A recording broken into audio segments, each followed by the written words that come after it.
नमस्कार सांग माने जय जगन्नाथ। देखो आमर एठी वर्षा आषाढ़ मास पशिला वर्षा तो प्रबल होची। आमर चाष काम आरंभ हो गलानी। एबे धान तली बुणा हब। धान माने तला पड़िबो। आ मो ससुर एठी छता गुड़ी ठिया होइछंती। मो देढसुर एठी कादुओ करथिले 3-4 दिन तले। ए धान बुणुछंती देखंतु 20-25 दिन भितर धान तला पूरा रेडी हो तापरे धान रुआ काम आरंभ हो। मु धान रुआ काम आरंभ हेले देखेबी आपण मानकु। वर्षा होची देखंतु भाई हमर मुंडरे गोटे पॉलिथिन पिंधी केमती धान बुणुछंती। माने चाषीर केते दुख देखंतु। आ एसी रूम रे तो चाकरिया माने बसिकी पैसा रोजगार करछंती। भाई हमर एठी देखंतु पॉलिथिन मुंडरे बांधी वर्षा रे भिजी भिजी केमती धान बुणुछंती।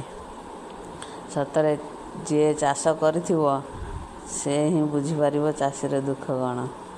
तो पुणी हमर धान तोला हो गले रेडी। मु देखेबी आपण मानक वीडियो रे धान रुआ हाले देखेबी। पुणी धान बाछले भी देखेबी। एमिति नुआ नुआ वीडियो देखिया पाई मो चैनल को सब्सक्राइब करंतु।